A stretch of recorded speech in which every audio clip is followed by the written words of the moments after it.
மேற்காசியாவில் நிலவும் நெருக்கடியான சூழலுக்கு மத்தியில் முக்கிய அமைச்சர்களுடன் பிரதமர் மோடி இன்று முக்கிய ஆலோசனை நடத்த உள்ளார். பெட்ரோலியம், கச்சா எண்ணெய், மின்சாரம் மற்றும் உரங்கள் போன்ற முக்கிய துறைகளின் நிலையை ஆய்வு செய்கிறார். குஜராத் முதல்வர் மற்றும் நாட்டின் பிரதமர் என்று தொடர்ந்து 8931 நாட்கள் அரசின் தலைவராக பணியாற்றி பிரதமர் மோடி புதிய சாதனை படைத்துள்ளார். சிக்கிம் முதல்வராக 8930 நாட்கள் பணியாற்றிய பவன்குமார் சாம்லிங் சாதனையை பிரதமர் மோடி முறியடித்துள்ளார். அரசு நிர்வகிக்கும் பொறுப்பில் 8931 நாட்கள் சேவை செய்தவர் என்ற பெருமையை பிரதமர் மோடி பெற்றுள்ளார். அவருடைய இந்த சாதனைக்கு மனமார்ந்த வாழ்த்துக்கள் என மத்திய அமைச்சர் ராஜ்நாத் சிங் தெரிவித்துள்ளார். பிரதமர் மோடியின் இந்த 8931 நாள் பயணம் ஒரு சாதனை மட்டுமல்ல, அது நமது தேசத்தின் சேவையில் ஸ்திரத்தன்மை, நேர்மை மற்றும் தளராத அர்ப்பணிப்பு ஆகியவற்றுக்கு ஒரு சான்று என அண்ணாமலை கூறியுள்ளார். புதுச்சேரி சட்டசபை தேர்தலுக்காக பிரதமர் மோடி விரைவில் பரப்புரை செய்ய தமிழகம் வருகிறார். ராஜ்நாத் சிங், நிர்மலா சீதாராமன், ஜெய்சங்கர் உள்ளிட்ட மத்திய அமைச்சர்களும் பரப்புரைக்கு வர உள்ளனர். புதிய எதிர்காலத்தை எழுதிய முதல் கையெழுத்துதான் விடியல் பயணம் திட்டம் என்று முதல்வர் ஸ்டாலின் பெருமிதம் தெரிவித்தார். திராவிட மாடல் 2.0வில் இந்த திட்டம் இன்னும் மேன்மையடையும் என்றார். புதுச்சேரியில் என்ஆர் காங்கிரஸ் பாஜக கூட்டணியில் உள்ள அதிமுக 2 தொகுதிகளில் போட்டியிடுகிறது. அதன்படி உப்பளம் தொகுதியில் அன்பழகனும், உருளையன்பேட்டை தொகுதியில் காந்தியையும் பொதுச் செயலாளர் பழனிசாமி வேட்பாளர்களாக அறிவித்துள்ளார். தமிழக வாழ்வுரிமை கட்சி தலைவர் வேல்முருகன் கூட்டணியை விட்டு வெளியேறியதாக எங்களுக்கு இன்னும் முறைப்படி தகவல் தெரிவிக்கவில்லை என திமுக செய்தி தொடர்பாளர் டி.கே.எஸ். இளங்கோவன் தெரிவித்துள்ளார். பாரதிய ஜனதாவிலிருந்து விலகி மீண்டும் சமத்துவ மக்கள் கட்சியை தொடங்க வேண்டும் என ஆதரவாளர்கள் வலியுறுத்தினார்கள். ஆனால் தற்போது கட்சியை புதுப்பிக்கும் எண்ணம் இல்லை என சரத்குமார் தெரிவித்தார். நாங்கள் 6 தொகுதிகள் கேட்டோம், 5 தொகுதிகளை ஏற்றுக்கொள்ளுங்கள் என முதல்வர் ஸ்டாலின் கேட்டுக் கொண்டார். முதல்வர் கூறியிருப்பதால் அதனை பரிசீலிக்க வேண்டியது எங்கள் கடமை என மார்க்சிஸ்ட் கம்யூனிஸ்ட் கட்சியின் மாநில செயலர் சண்முகம் கூறினார். எந்த குழப்பமும் இல்லை, எண்ணிக்கைக்காக கூட்டணியை விட்டு செல்ல மாட்டோம் என மார்க்சிஸ்ட் கம்யூனிஸ்ட் கட்சி மாநில செயலாளர் சண்முகம் தெரிவித்தார். சென்னையில் போட்டியிட ஒரு தொகுதியை திமுக தலைமையிடம் கேட்டுள்ளோம் என்றார். திமுக கூட்டணியிலிருந்து தமிழக வாழ்வுரிமை கட்சி விலகியது. சட்டசபைக்கு உள்ளேயும் வெளியேயும் தமிழக அரசிடம் பல கோரிக்கைகளை முன்வைத்தோம். ஆனால் எங்களின் எந்த கோரிக்கைகளையும் திமுக அரசு பொருட்படுத்தவில்லை என அக்கட்சியின் தலைவர் வேல்முருகன் தெரிவித்துள்ளார். திமுகவில் விரல் விட்டு எண்ணக்கூடிய அதிகாரிகளின் ஆட்சிதான் நடக்கிறது. ஆட்சி மாறியுள்ளதை தவிர காட்சி மாறவில்லை என திமுகவிலிருந்து விலகிய தமிழக வாழ்வுரிமை கட்சி தலைவர் வேல்முருகன் கூறினார். மதத்தின் பெயரால் நாட்டை பிளவுபடுத்தும் என்டிஏ கூட்டணியில் இணைய மாட்டோம் என்றார். ஸ்டாலினுக்கு யாராலும் அழுத்தம் கொடுக்க முடியாது. ட்ரம்பே மிரட்டினாலும் அவர் பணிய மாட்டார் என பன்னீர்செல்வம் தெரிவித்தார். தமிழகம் என்றைக்கும் தலை குனியாது என்றார். திமுக அரசை இயக்குவது RSS சித்தாந்தம் கொண்ட அதிகாரிகள்தான் என தமிழக வாழ்வுரிமை கட்சி தலைவர் வேல்முருகன் கூறினார். பெரியண்ணன் பாணியில் திமுக எங்களை கையாள்வதை ஏற்க முடியாது என்றார். அதிமுக முன்னாள் அமைச்சர் RB உதயகுமார் வீட்டில் தேர்தல் பறக்கும் படையினர் திடீர் சோதனை மேற்கொண்டனர். வாக்காளர்களுக்கு கொடுக்க பரிசு பொருட்கள் பதுக்கி வைத்திருப்பதாகவும் பணம் பட்டுவாடா செய்வதாகவும் புகார் வந்த நிலையில் சோதனை நடத்தப்பட்டது. சோதனையில் எதுவும் கிடைக்காததால் அதிகாரிகள் திரும்பிச் சென்றனர். விளாத்திக்குளம் மாணவியின் குடும்பத்தினரை MP கனிமொழி நேரில் சந்தித்து ஆறுதல் கூறினார். இந்த வழக்கில் குற்றவாளிக்கு கிடைக்கும் தண்டனை பாதிக்கப்பட்ட மாணவிக்கு நீதியாக இருப்பதோடு பெண்களுக்கு எதிரான குற்றம் புரிவோருக்கு பாடமாகவும் இருக்க வேண்டும் என்றார். திமுக கூட்டணியில் தொகுதி பங்கீடு இழுபறி குறித்து முடிவு செய்ய மார்க்சிஸ்ட் கம்யூனிஸ்ட் கட்சியின் மாநில செயற்குழு நாளை மீண்டும் ஆலோசனை நடத்துகிறது. திமுகவுடன் தொகுதி பங்கீடு இறுதியாகாத நிலையில் விசிக தலைவர் திருமாவளவன் தலைமையில் நாளை விசிக உயர்நிலைக்குழு ஆலோசனை கூட்டம் நடைபெறுகிறது. மகாராஷ்டிரா சென்றுள்ள துணை ஜனாதிபதி CP ராதாகிருஷ்ணன் புனே காந்தி நினைவகத்தில் அமைந்துள்ள காந்தி சிலைக்கு மலர் தூவி மரியாதை செலுத்தினார். கேரள சட்டசபை தேர்தலை ஒட்டி வரும் 25ஆம் தேதி காங்கிரஸ் MP ராகுல் அங்கு பிரச்சாரம் தொடங்குகிறார். கோழிக்கோடு கடற்கரையில் அன்றைய தினம் பொதுக்கூட்டம் நடக்கிறது. மேற்காசியாவில் பதற்றம் நிலவி வரும் நிலையில் அமெரிக்காவின் டெக்சாஸிலிருந்து LPG எரிவாயு சரக்கு கப்பல் பைக் 6 பயோனியர் மங்களூரு துறைமுகம் வந்தடைந்தது.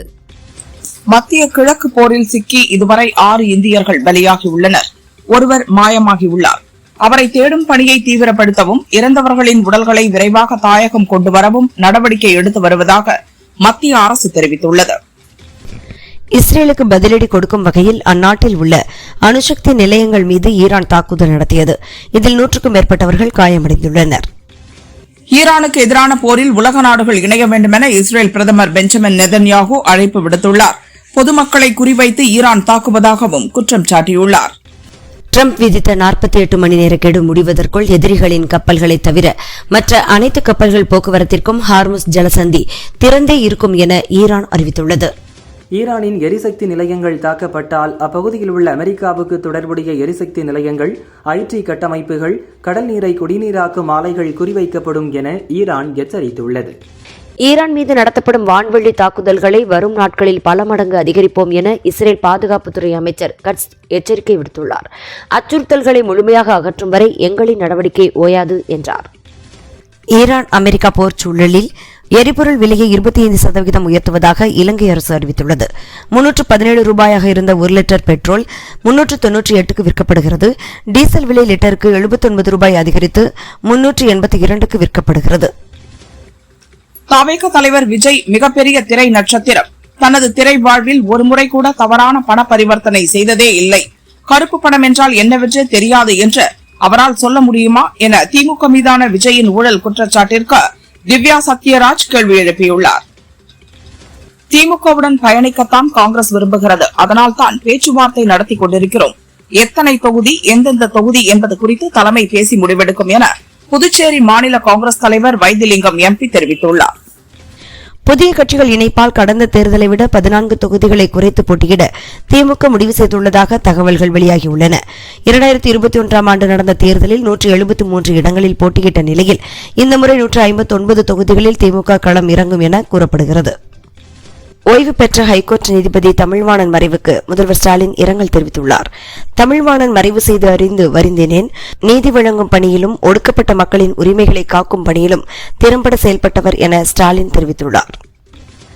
சட்டசபை தேர்தலுக்கு முன் மாநில நிர்வாகிகள் முதல் கிளை நிர்வாகிகள் வரை மொத்த கட்சி நிர்வாகிகளையும் தவிக தலைவர் விஜய் சந்திக்க உள்ளார். அவர்களுடன் போட்டோ ஷூட் நடத்தவும் திட்டமிட்டுள்ளார். திமுக கூட்டணியிலிருந்து தமிழக வாழ்வுரிமை கட்சி வெளியேறியது குறித்த கேள்விக்கு அவரவர்களுக்கு ஒரு கொள்கை உண்டு. எங்களது கூட்டணியில் தேமுதிக, மக்கள் நீதி மய்யம் உள்ளிட்ட பலமான கட்சிகள் உள்ளன என முன்னாள் அமைச்சர் செந்தில் பாலாஜி பதில் அளித்துள்ளார். பாரதிய ஜனதாவின் பி டீமாக அதிமுக மாறிவிட்டது. பாரதிய ஜனதா தலைமையில்தான் கூட்டணி இயங்குகிறது என கனிமொழி தெரிவித்தார். அதிமுக கூட்டணி என சொல்லப்பட்டாலும் பாரதிய ஜனதா தலைமையில்தான் செயல்படுகிறது என்றார். நீரின்றி நான் இல்லை, நாமும் இல்லை.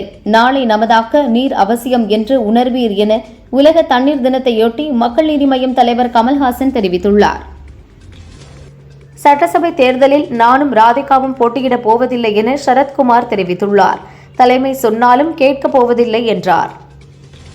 நான் யாருக்கும் பயந்தவன் அல்ல. சினிமாவில் உச்சத்தில் இருந்தபோதே அரசியலுக்கு வந்தேன். பாஜக மாநில தலைவர் நயினார் நாகேந்திரனை சந்திக்க உள்ளேன். பாஜகவில் எனக்கு எந்த பொறுப்பும் வழங்கப்படாதது ஆதங்கமாகத்தான் உள்ளது என சென்னையில் தனது ஆதரவாளர்கள் மத்தியில் நடிகர் சரத்குமார் பேசினார். கட்சியை கலைத்து பாஜகவுடன் இணைந்தபோது தனது கோரிக்கைக்கு செவிசாய்ப்பதாக பாஜக கூறியது, ஆனால் செய்யவில்லை என சரத்குமார் குற்றம் சாட்டினார். தேசிய பொறுப்பு வழங்குவதாக கூறினர், ஆனால் வழங்கவில்லை. பொறுமைக்கும் ஒரு எல்லை உண்டு என நினைக்கிறேன் என்றார். பாஜக நட்சத்திர பேச்சாளர்கள் பட்டியலில் 40 பேரின் பெயர்கள் இடம்பெற்றுள்ள நிலையில் தமிழிசை பெயர் நீக்கப்பட்டுள்ளது. 2024 நடந்த பார்லிமெண்ட் தேர்தலின் போது தமிழிசை பெயர் இடம்பெற்றிருந்தது. தமிழக வெற்றிக் கழகத்திற்கு மதிப்பீடு என்பதே கிடையாது என்றும் தவிக தலைவர் விஜய் தலைவரே கிடையாது என்றும் நடிகர் சரத்குமார் கூறினார். புதுச்சேரி சட்டசபை தேர்தலில் போட்டியிடும் 9 தொகுதிகளுக்கான பாஜக வேட்பாளர்கள் நேற்று அறிவிக்கப்பட்ட நிலையில் காரைக்கால் தெற்கு தொகுதியில் அருள்முருகன் போட்டியிடுவார் என 10வது வேட்பாளரையும் அக்கட்சி அறிவித்துள்ளது. புதுச்சேரி உழவர்கரை தொகுதி சுயேட்சை முன்னாள் எம்எல்ஏ சிவசங்கரன் காங்கிரஸ் பொறுப்பாளர் கிரீஷ் ஜோடங்கர் முன்னிலையில் காங்கிரஸில் இணைந்துள்ளார். புதுச்சேரி சட்டசபை தேர்தலில் ஊசுடு தொகுதியில் போட்டியிட விருப்ப மனு அளித்த பாஜக எம்எல்ஏ சாய் சரவணன் குமாருக்கு வாய்ப்பு மறுக்கப்பட்டு அதிருப்தியில் இருந்த அவர் பாஜகவிலிருந்து விலகியுள்ளார். அவரது விலகலால் அம்மாநில பாஜகவில் சலசலப்பு ஏற்பட்டுள்ளது. முதல்வர் ஸ்டாலினை காங்கிரஸ் முன்னாள் அமைச்சர் சிதம்பரம் சந்தித்தார். புதுச்சேரியில் நாளையுடன் வேட்புமனு தாக்கல் நிறைவடைய உள்ள நிலையில் திமுக காங்கிரஸ் இடையே தொகுதி பங்கீட்டில் இழுபறி நீடிப்பது தொடர்பாக சிதம்பரம் ஆலோசித்தார்.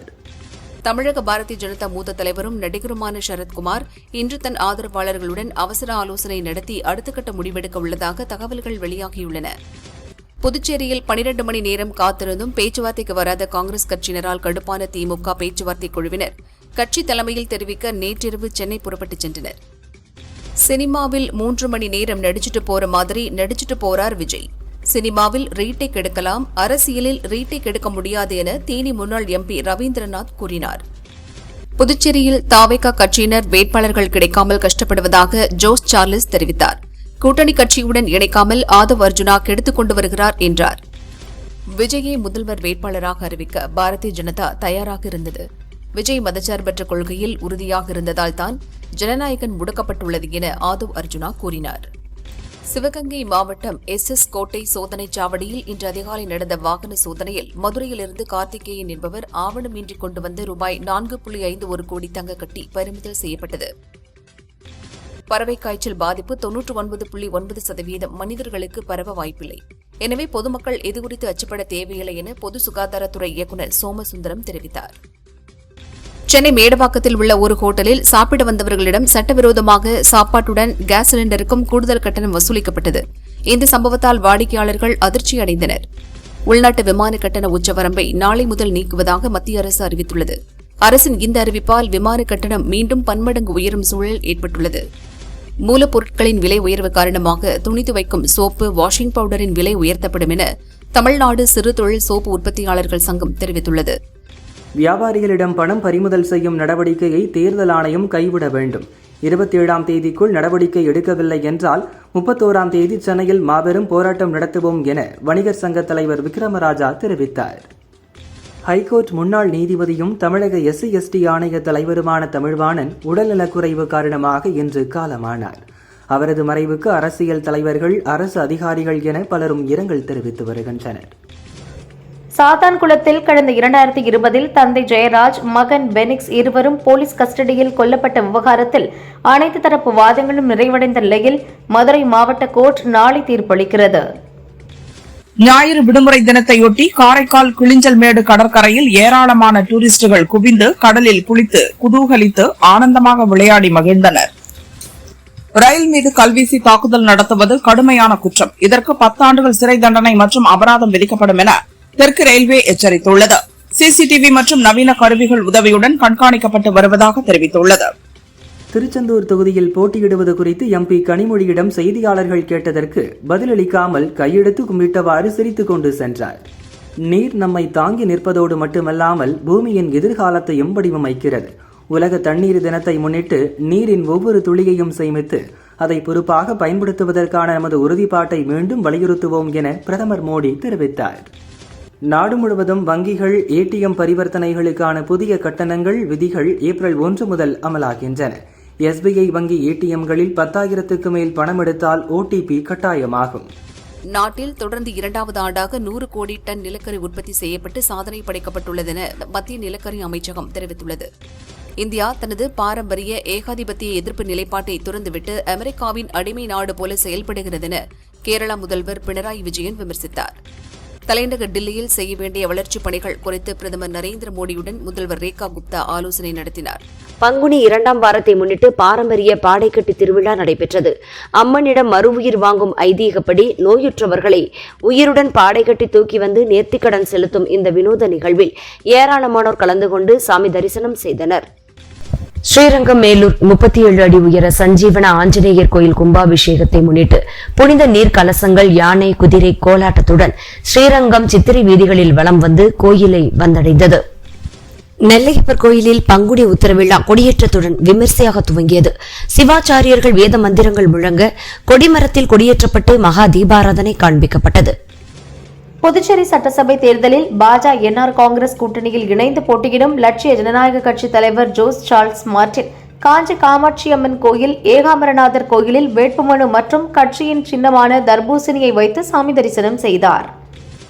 கன்னியாகுமரியில் கொல்லங்கோடு பத்திரகாளியம்மன் கோவிலில் 1150க்கும் மேற்பட்ட பச்சிளம் குழந்தைகளுக்கான தூக்க நேர்ச்சை நடந்தது. தமிழகம், கேரளாவைச் சேர்ந்த பல்லாயிரக்கணக்கான பக்தர்கள் பங்கேற்றனர். திருச்செந்தூர் முருகன் கோவிலில் ஞாயிறு விடுமுறை தினத்தை முன்னிட்டு பல்லாயிரக்கணக்கான பக்தர்கள் குவிந்தனர். 3 மணி நேரத்துக்கு மேலாக பக்தர்கள் காத்திருந்து சுவாமி தரிசனம் செய்தனர். காஞ்சிபுரம் ஏகாம்பரநாதர் கோயிலில் 2 ஆண்டுகளுக்கு பின் இன்று பங்குனி உத்திர விழாவுக்கான கொடியேற்றம் நடந்தது. பக்தர்கள் திரளாக வந்து தரிசனம் செய்தனர். உத்தர திருவிழா மற்றும் ஆரட்டு விழாவிற்காக சபரிமலை கோயில் நடை இன்று மாலை திறக்கப்படுகிறது. ஏப்ரல் 1ஆம் தேதி வரை பக்தர்கள் தரிசனத்திற்கு அனுமதிக்கப்படுவர் என கோயில் நிர்வாகம் தெரிவித்துள்ளது. திருவண்ணாமலை கோயிலில் நிறுத்தப்பட்ட இலவச லட்டு பிரசாத விநியோகம் மீண்டும் தொடங்கியது. வணிக சிலிண்டர் தட்டுப்பாடு காரணமாக இலவச லட்டு விநியோகம் நிறுத்தப்பட்டது குறிப்பிடத்தக்கது. 48 மணி நேரத்தில் ஹார்முஸ் ஜலசந்தியை முழுமையாக திறக்க வேண்டும். இல்லையென்றால் ஈரானின் மொத்த மின் கட்டமைப்புகளையும் தகர்ப்போம் என ஈரானுக்கு அமெரிக்க அதிபர் டிரம்ப் எச்சரிக்கை விடுத்துள்ளார். இந்திய ராணுவ தளங்களை அமெரிக்கா பயன்படுத்த அனுமதி அளிக்கவில்லை என மத்திய அரசு தெளிவுபடுத்தியுள்ளது.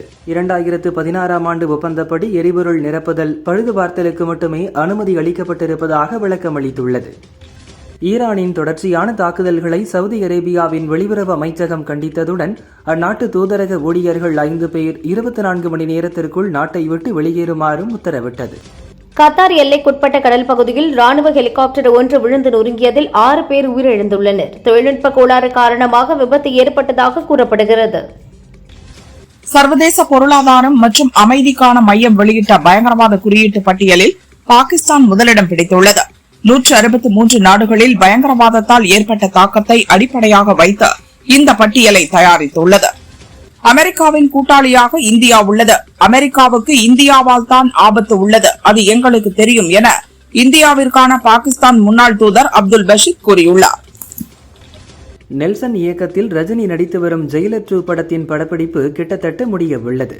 ரஜினியின் மருமகளாக நடித்த மிர்னா மேனன் படத்தின் அப்டேட் ஒன்றை தெரிவித்துள்ளார். அவர் கூறும்போது, ஜெயிலர் முதல் பாகத்தின் இன்டர்வல் காட்சியை பார்த்தபோது இப்படி ஒரு காட்சி வந்ததே இல்லை என்று பிரமித்தேன். முதல் பாகத்திற்கே அப்படி என்றால் 2ஆம் பாகம் எப்படி இருக்கும் என நீங்களே நினைத்து பாருங்கள் என கூறி படத்தின் எதிர்பார்ப்பை அதிகப்படுத்தியுள்ளார்.